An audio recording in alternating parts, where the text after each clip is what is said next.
Así que hasta el momento pasado habíamos explicado un poco acerca del significado de Cristo. Y desde este momento vamos a hablar un poco de Jesús. Usted puede decir, ¿cuál es la diferencia? Cristo habla del oficio, pero Jesús es su nombre. Así que Cristo es el significado de su oficio y Jesús podemos decir que se trata de la persona, del nombre que Él portó delante de esta tierra.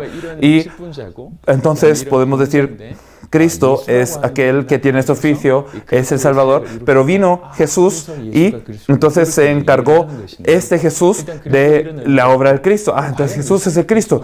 Claro que de alguna manera sí es, pero lo que necesitamos saber de verdad, Jesús es este Cristo, es que hoy hay muchas personas que creen en Jesús, pero no creen en Jesús como el Cristo que dice la Biblia, sino que aunque le dicen Jesús, de verdad le creen de una forma diferente. Así que hay una necesidad de examinar si estamos así o no, porque en Mateo 16, también en una buena parte de su ministerio, después de haber hecho una buena parte de su ministerio, Jesús trae a los discípulos a una región. Y si ustedes miran el mapa, ustedes ven que Cesarea de Filipo, a donde trae Jesús a sus discípulos, es en la parte norte de Israel, es una parte muy alejada.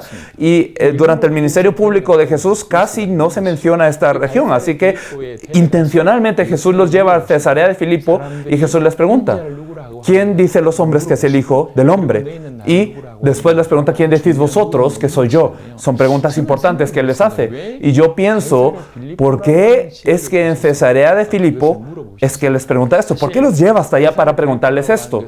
Cesarea de Filipo es un lugar muy emblemático. Ya, como ustedes lo sienten con el nombre en sí, es una parte de la tierra de Israel, pero tiene el nombre de un emperador romano. ¿Qué quiere decir esto? Es una evidencia muy clara de que Israel ahora está pereciendo. Así que no hay necesidad de pensar algo muy simple, sino que hay que pensarlo. ¿Puede ser que el pueblo de Dios perezca?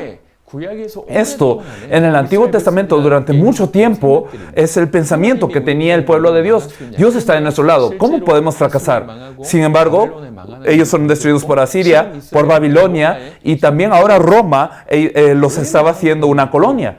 Pero ¿por qué ellos caían? Es que estaban separados de Dios, es porque no se habían aferrado a la palabra de Dios. También de la misma manera, ellos estaban separados de Dios y este mensaje de salvación, este evangelio que Dios les daba al pueblo, esto lo habían perdido también. Todo eso está incluido dentro de este significado. Y ahí Jesús pregunta, ¿quién dice a los hombres que es el Hijo del Hombre? Y claro que en ese momento había más beneficios a ellos. Por ejemplo, ustedes saben que ellos vieron a Jesús con sus ojos y muchos de ellos fueron sanados por Jesús. También vemos que más de 5,000 personas experimentaron el milagro de los 5 panes y los 2 pececillos y ellos pues pudieron ser partícipes de todo ello. Muchos de ellos escucharon la palabra de Jesús, Él que es Dios, el que es 100% Dios, 100% hombre, escucharon su palabra. Así que ellos, una buena parte de ellos escucharon eso, experimentaron muchas cosas. Hoy nosotros no podemos experimentar eso, pero todos ellos habían experimentado todo esto. ¿Y cómo ellos percibían a Jesús? Es lo importante. La gente respondía, decían los discípulos. Ellos decían que la gente decía, Jesús, tú eres como Jeremías, tú eres como Elías, tú eres como Juan el Bautista, tú eres como uno de los profetas. Así que así le respondieron. La gente les respondía de esta manera, viendo a Jesús. Pero verdaderamente, no solamente era la respuesta de las personas, sino también de los discípulos en sí. Y aquí Jesús pregunta, ¿quién decís vosotros que soy yo? Y aquí nadie pudo responder.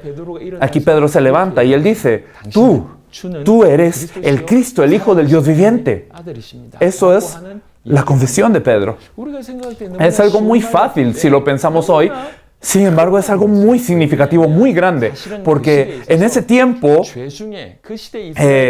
dentro del pecado más grande que se podía cometer entre los israelitas era el de blasfemar el nombre de Dios. Así que el decirle a una persona a Dios, esto era un pecado de muerte, esto era un pecado capital, criminal. Así que esto era todo puesto en el trasfondo de esta situación. Pero la gente tenía que saber quién era Jesús, pero nadie podía contestar. Aquí Pedro confiesa, tú eres el Señor, tú eres el Cristo. Esto es lo que confiesa Pedro. Si usted lee Mateo 16, usted ve cómo es que Jesús se alegra muchísimo de esta confesión. Y es como que si le dijera, ¿cómo supiste esto? Carne y sangre no te lo han revelado, porque eres bendecido, bienaventurado eres, Pedro.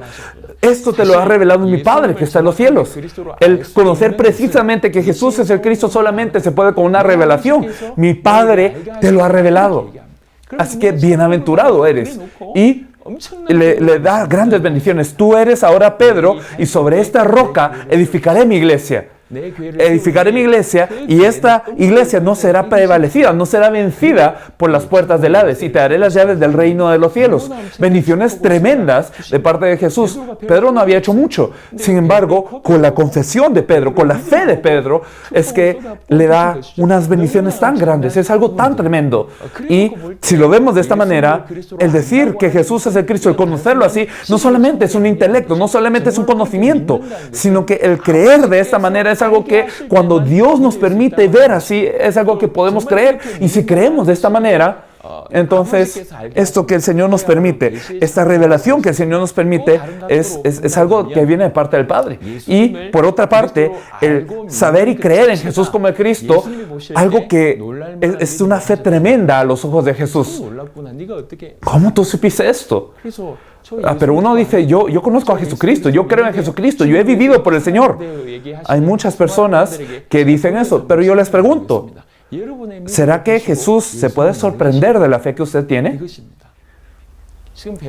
Ahora, viendo la fe de Pedro, Jesús se había sorprendido.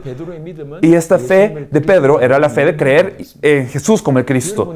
Esta fe que usted tiene. Cualquiera que vaya a la iglesia diría que tiene esta fe, diría que conoce el Evangelio, pero déjelo a un lado. Realmente, si usted está ante Jesús y Jesús mira su fe, Jesús se puede sorprender. ¿Usted tiene una fe que puede sorprender a Jesús? Esa es la pregunta, porque nosotros tenemos que ser muy minuciosos, muy sensibles al Evangelio y a la fe. No es nada más.